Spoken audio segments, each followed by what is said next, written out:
A quick word from our sponsor, Northwestern University's School of Professional Studies. You can build a solid foundation in the strategic, creative, and analytic skills that are essential for success in the business of sports in the master's program in sports administration at Northwestern University. Find out more at sps.northwestern.edu/sports.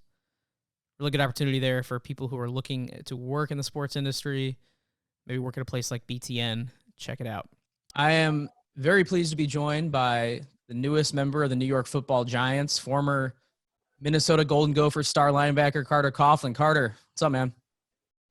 What's happening? Not a lot.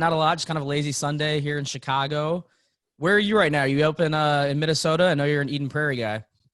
Yeah, I'm in Minnesota right now. We've been spending the last probably month or so up north at our cabin in Pequot Lakes, but I'm now back in Eden Prairie. And yeah, just riding this thing out. For sure. So set the scene for me. You were drafted in the 7th round by the Giants, like I said. Where were you? Were you at the cabin? Who was with you? And what was kind of the reaction in the room? Yeah, I was at the cabin with my family, and then three of my really, really close friends that I've known forever. And so, we were just waiting it out. We were every single day, glued to the TV and waiting for that phone call. And then it finally came, and now I'm a New York Football Giant. For sure. And I was kind of wondering, when it gets to the third day, obviously everyone wants to be drafted, but how difficult was it to wait till day 3? I mean, I worked it just like as someone in sports, and it felt long over those 3 days, especially kind of with this unique setting at home in quarantine. So I can't imagine like waiting on something like that to determine your future. What was that like? Yeah, I mean, it was crazy. But it was one of those things where, I talked to my agent. I was like, listen, my mindset is I just want to end up on the right football team. Whoever wants my skill set, I don't really care how I get there. So, and so, that's easier said than done sometimes to have that mindset, because once the rounds start going past and you're just waiting for that phone call, it starts to build up. But I was just trusting that God was going to put me on the right team, and now I'm a New York Football Giant. So I'm sure the question has been asked several times by now. Your last name's Coughlin. Tom Coughlin's a very famous coach in Giants history. How soon was that question asked, and what did you say when people asked if you were related to Tom Coughlin? Yeah, that question was asked off the rip. That was the first question asked, I think. And I told everybody I'm not related to him that I know of. Who knows? We could be distant relatives, but as far as I know, we are not related.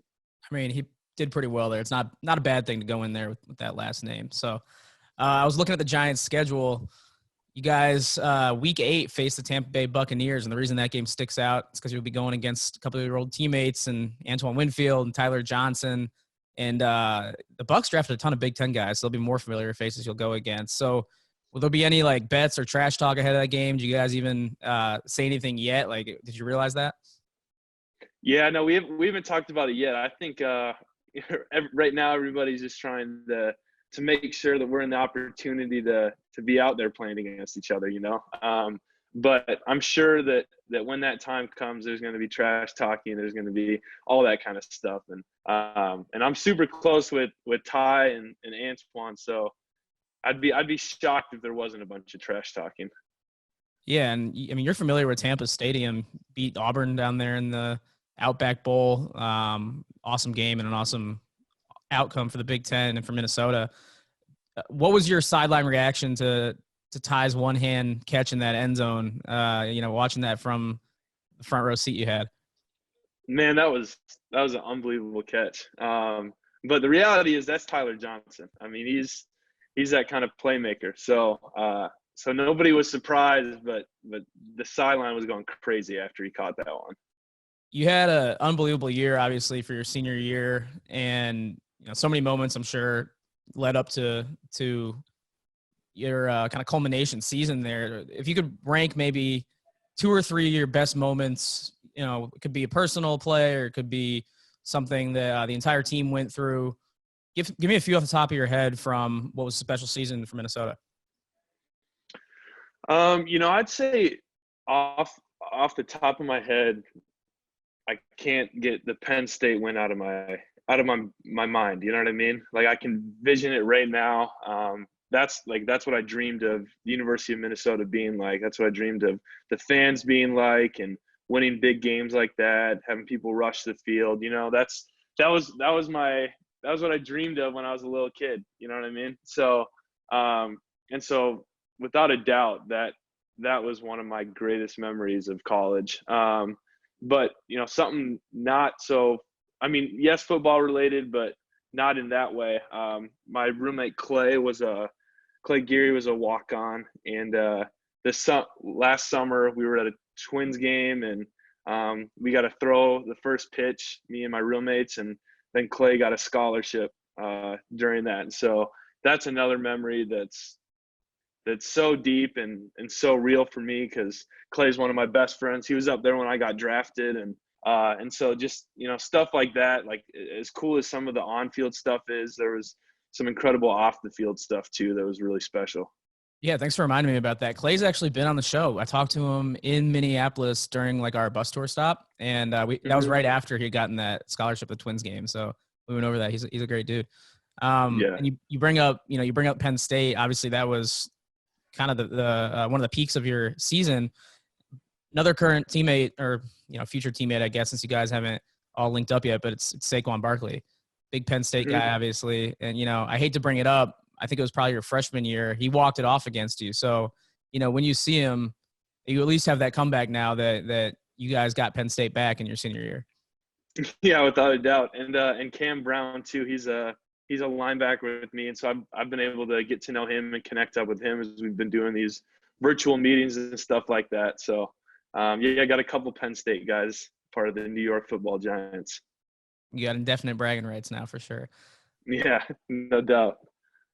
So I saw when I was doing some research on you, realized that you were named the Big Ten Medal of Honor winner, given to the best athlete at each school. So congrats on that. It's awesome. Yeah, thank you. And your dad played football at Minnesota. Your mom played tennis. Your grandpa, your uncle played football as well. Your grandpa was, I think, the AD for a while.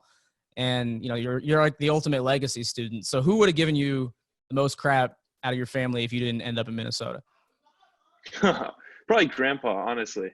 My parents were super supportive, and so was grandpa. Grandpa was so excited for all the opportunities that I had, but he gave my dad a pretty hard time when my dad and my mom took me to Ohio State. So I think he would have had the toughest time with it, but all of them were still crazy supportive.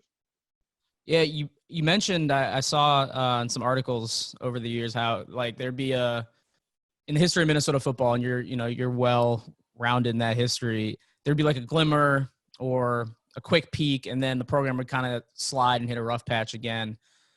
Obviously, Minnesota's now back at one of those peaks, probably their best in a long time.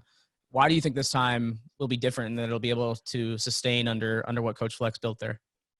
Yeah, I think the reason that it's going to sustain and it's actually going to continue to grow a lot more, as cool as this season was, I'm really looking forward to Gopher football blowing this season out of the water, to be completely honest with you. So I'm excited to be a fan again, because it's been a little while. I'll be removed. It's going to hurt a little bit not playing, but I know that it's going to continue to grow because of the way that Coach Fleck's built the culture there. And, when you talk about culture, that's every single minor detail that has to do with the program. And a lot of people throw the word culture out there, but University of Minnesota takes it really seriously. And when you look at the way that it's established, it starts from the ground level. It's done with a great foundation, and that's where we've been able to finally build on some success. The first couple of years, it was that whole, we called it the dig. You have to lay the foundation of the culture, and then eventually after that, you can start putting up the framework and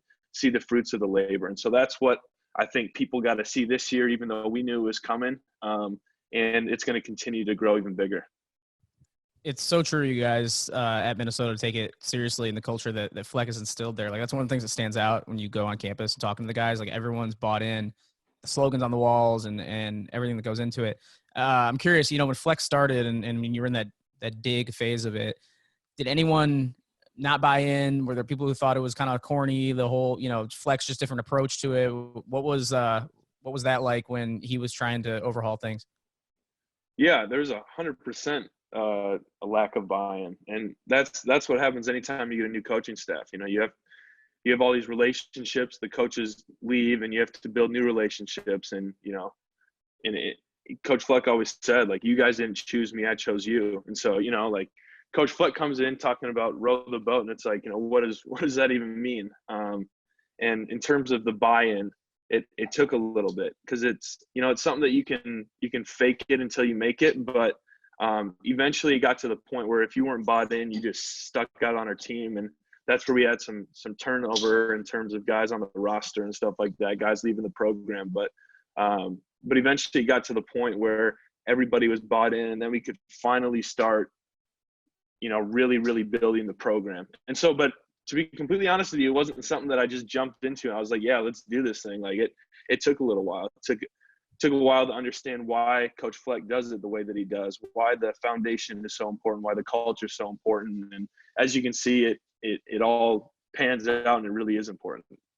And, sometimes guys like you who are leaders, throughout a rebuild, through the tough times, sometimes the players don't get to see it through to, the culmination of that, or the great season that eventually comes along. I've talked to guys that maybe graduated too early, just, the timing wasn't right, and the peak wasn't reached until they were already gone. So I imagine, like, for you, it had to be extremely satisfying to kind of see it all the way through. Yeah, 100%. The satisfaction is just that, I was a part of building Minnesota to what I wanted it to be. You know what I'm saying? When I committed, like, I've had pride in the University of Minnesota since I was an infant. You know what I mean? Like, and so just being able to be a part of, building that foundation. And I give a huge shout out to the guys that were, seniors, Coach Fleck's first year. Like, that was a really tough year of football and tough year to finish, but those guys were a huge part of laying down that foundation, and everybody before. And so it's just really exciting to see the trend that the University of Minnesota is going in. And obviously it's going to take a lot of continued work and focus and all that kind of stuff, but I have no doubt that the guys, the leaders on the team, all that kind of stuff will continue it. Another guy you'll be reunited with likely is Ryan Connolly, your teammate from Eden Prairie. Was a Badger himself. Did you give him a hard time when you guys took that axe your junior year? Yeah, he was actually really cool about it. He texted me after the game and said, that great game, whatever, because, for both teams, that game means a lot. So it hurts when the other team wins. But he was super respectful about it and texted me and Cashman and said, good game. So, didn't give him a whole lot of crap. It was more just a mutual respect. You know what I mean? But yeah, I'm really excited to get to work with him, to play with him again. I've been able to talk to him on the phone. He's given me a little lay of the land in terms of, the New York, New Jersey area and all that kind of stuff. So it's cool. And it's going to be exciting to be able to learn from him. And obviously he's a heck of a linebacker. So I've got a lot of things that I think he could teach me and help me to, continue to excel on the field. So yeah, he's a great resource for me. Out of curiosity, did you graduate yesterday? Was that, or had you already graduated before that? No, I graduated in December. Okay, I was just curious because I have twin cousins and they actually graduated from Minnesota yesterday. So I was on a Zoom with them, and realized you guys are probably the same age, and a whole lot of grads are going through right now, kind of in a weird time. So at least you probably got to walk the stage, right? Did you at least get to have a ceremony in person? No, I didn't walk. There was a lot going on during that time. I was like football, focused on, yeah, like football, exactly. And so I was like, I told my parents, I was like, listen, I don't really want to walk. If you guys really want me to, I'll do it, but I don't really want to wait, the 5 hours, whatever. I could be watching film and getting ready to play Auburn during that time. And so that was kind of the mentality behind it, and super, super proud and thankful that I got to, receive education from the University of Minnesota, the greatest college in the country. But at the same time, I was ready to play Auburn, and didn't want to go through that whole ceremony. Yeah, not gonna lie. Like I obviously feel terrible for all the college graduates who didn't get the whole experience and are missing out on like the second half of their senior year. But the one thing that I did not, enjoy that much was the ceremony. Like you said, it just took forever. It was hot. It was not all it's cracked up to be. So that's like, I don't want to say students caught a break because the rest is terrible, but that's not the worst thing to miss out on. Not gonna lie. Yeah, seriously, I'm with you. All right, Carter, going to wrap up just one or two more questions. I got to know, just with team dynamic, and you guys all seemed pretty tight knit, like who's the player or, a couple of guys who might drop a funny quote or meme or something goofy in the group chat? Who's someone who's always just kind of clowning as you guys stay in touch now, while you're keeping your distance? Yeah, I'd say I'd probably say Chris Williamson.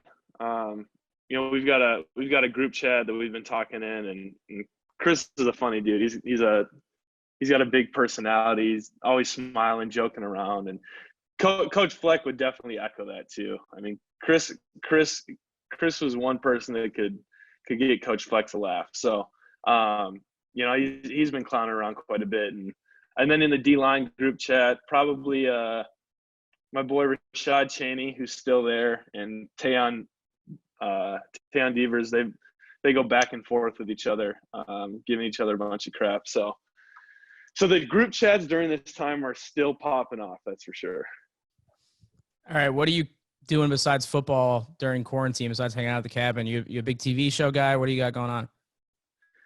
I watched Money Heist earlier during quarantine, but I'm going to be completely honest with you. Right now, with the way that our schedule's set up, I have Zoom meetings in the morning, workouts in the afternoon, and by that time it's dinner, and then I review my notes and kind of get ready to go to sleep and hang out with my family. So that's it right now. I mean, it's a real 9 to 5, and wouldn't want it any other way because I was kind of getting bored. So I will like learning football, learning the scheme, all that kind of stuff. Like, that's exciting to me. So as much as I'd like to say, I've been doing a whole bunch of stuff with my free time, there hasn't been a whole lot of free time since I got drafted, and wouldn't want it any other way. Yeah, you got kind of an important job coming up, so I'll let you go. Yeah, exactly. I'll let you go. Let you get to it and get back in the zone. Appreciate you taking some time, man. Best of luck. Hopefully, we can get you back on the field soon. Yeah, thank you very much.